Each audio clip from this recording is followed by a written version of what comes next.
Le sabbat, dernière chose importante qu'on va voir dans cette vidéo, qui était une image du salut de l'œuvre du Christ.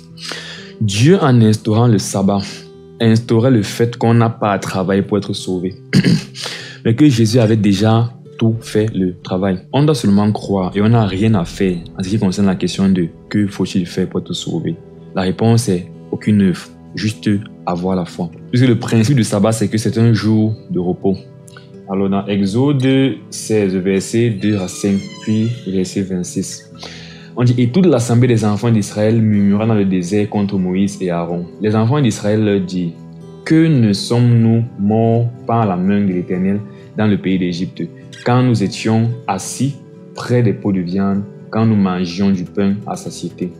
Car vous nous avez menés dans ce désert pour faire mourir de faim toute cette multitude. » L'Éternel dit à Moïse, « Voici, je ferai pleuvoir pour vous du pain du haut des cieux. Le peuple sortira et en ramassera jour par jour la quantité nécessaire afin que je le mette à l'épreuve et que je vois s'il marchera ou non selon ma loi. Le 6e jour, lorsqu'ils prépareront ce qu'ils auront apporté, il s'en trouvera le double de ce qu'ils ramassaient jour par jour. Pendant 6 jours, vous en ramasserez, mais le 7e jour, qui est le sabbat, il n'y en aura point. » Donc, voici où le Seigneur instaure le principe du sabbat. La semaine a 7 jours. Et Dieu leur donne en fait de partir chercher la nourriture, de partir ramasser la nourriture pendant 6 jours.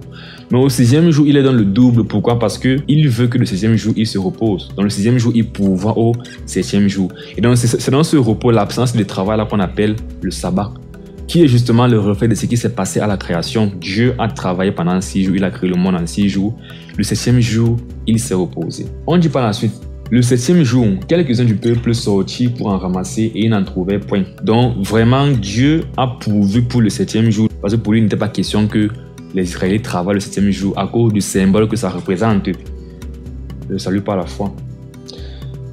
L'Éternel dit à Moïse, « Jusqu'à quand refuserez-vous d'observer mes commandements et mes lois? » C'est-à-dire, si Dieu te dit, ne travaille pas, tu ne travailles pas. Tu n'es pas plus, dévoué et engagé que Dieu. Dieu t'a dit n'aime pas travailler, ne travaille pas. Tu te dis le salut, c'est pas la foi. N'essaie pas d'ajouter une œuvre. N'essaie pas de forcer, de dire qu'au moins ceci avant d'être sauvé d'abord. Comprends, c'est seulement par la foi. Et ça ne plaît pas à Dieu. En tout cas, c'est là pour ça que quelqu'un qui veut se sauver par les œuvres ne va jamais être sauvé, parce que Dieu n'agrée pas nos œuvres. En ce qui concerne la vie éternelle, en ce qui concerne le salut et la perfection, il n'agrée pas nos œuvres, il agrée seulement les œuvres du Christ et le sang de Christ, n'est-ce pas? Donc, il agrée nos œuvres quand on a déjà été lavé par le sang du Christ et qu'on pratique les œuvres qu'il a préparées d'avance pour nous. Mais avant ça, il n'agrée pas nos œuvres. Donc, n'essayons pas de le corrompre et de gagner la justification par nos œuvres. S'il a dit que c'est un jour de repos, on se repose, on ne travaille pas. S'il a dit le salut, c'est par la foi, on ne met aucune œuvre sur ça. Il dit, considérez que l'Éternel vous a donné le sabbat. C'est pourquoi il vous donne au 6e jour de la nourriture pour 2 jours. Que chacun reste à sa place et que personne ne sorte du lieu où il est le 7e jour.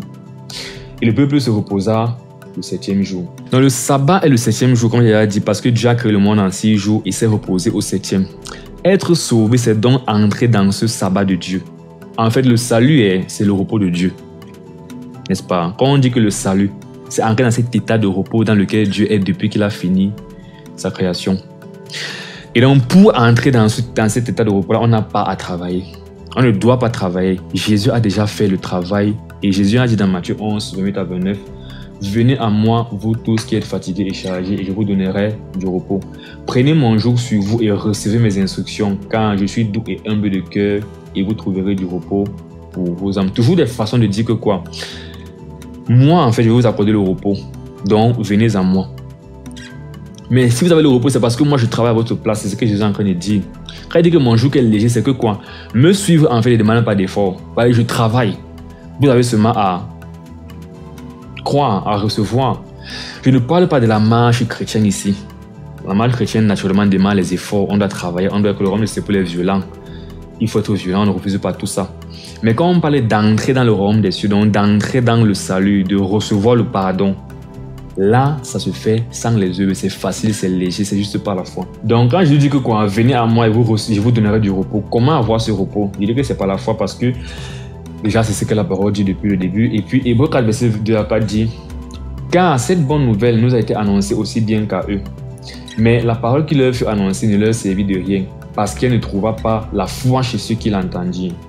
Pour nous qui avons cru, nous entrons dans le repos. » Parce que là, il parle de l'incrédulité des enfants d'Israël dans le désert. Mais c'était toujours des sortes d'enseignements pour nous chrétiens aujourd'hui, dans le sens qu'on doit être des personnes qui ont la foi. Et spécifiquement, maintenant que le mystère de Dieu a été révélé clairement, que c'est par la foi en Jésus qu'on est sauvé, on doit avoir la foi en cette vérité. Donc il dit, pour nous qui avons cru, nous entrons dans le repos. Selon qu'il dit, je jurai dans ma colère, ils n'entreront pas dans mon repos. Il dit cela quoique ses œuvres eussent été achevées depuis la création du monde. Donc parlant de Dieu. Car il a parlé quelque part ainsi du 7e jour, et Dieu se reposa de toutes ses œuvres le 7e jour. Donc une fois de plus, le sabbat était une image en fait de cet état de repos dans lequel Dieu est et dans lequel nous sommes. Notre âme est. Il n'y a plus de travail à faire pour mériter le salut, pour mériter la paix ou la réconciliation avec Dieu. Nous sommes réconciliés avec Dieu. Et donc, l'idée de repos dans la partie du sabbat, c'est de dire que quoi? Tu ne travailles pas ton salut. Tu crois et tu entres dans ce repos-là. Qu'est-ce qui arrive à ceux qui veulent forcément travailler le jour du sabbat? Qu'est-ce qui arrive à ceux qui veulent forcément ajouter une œuvre à la foi? Ça énerve Dieu. Ils ne sont pas déjà sauvés pour commencer. Et puis on a un exemple dans Nombre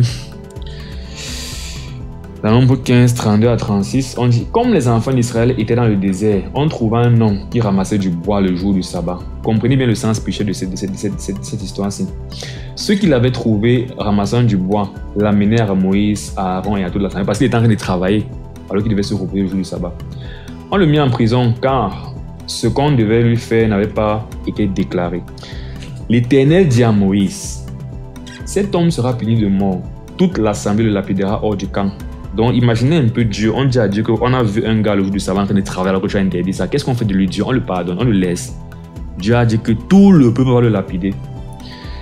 Cet homme sera puni de mort, toute l'assemblée le lapidera hors du camp. Toute l'assemblée le fit sortir du camp et le lapida. Il mourut comme l'Éternel l'avait ordonné à Moïse. Pour dire, comprenez un peu l'impact spirituel du sabbat et concernant maintenant l'évangélisation, le salut de nos jours. Quelqu'un qui veut mettre les œuvres peut croire même que c'est une bonne chose, Dieu va être content qu'il est trop zélé.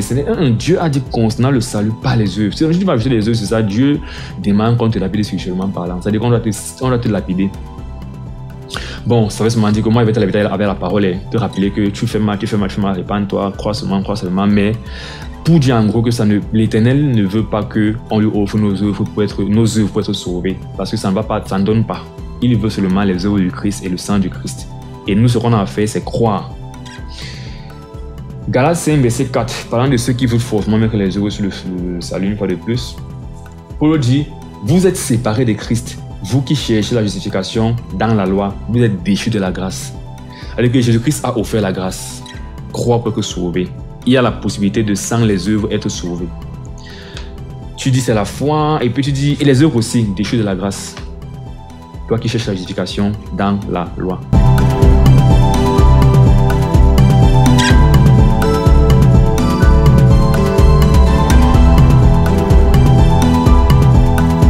Salut, ça va bien, j'espère. Moi, je vais super bien par la grâce de Dieu. Bienvenue dans cette parole d'exhortation numéro 17 intitulée « Comprendre l'évangile, Jésus-Christ dans la loi ». C'est parti.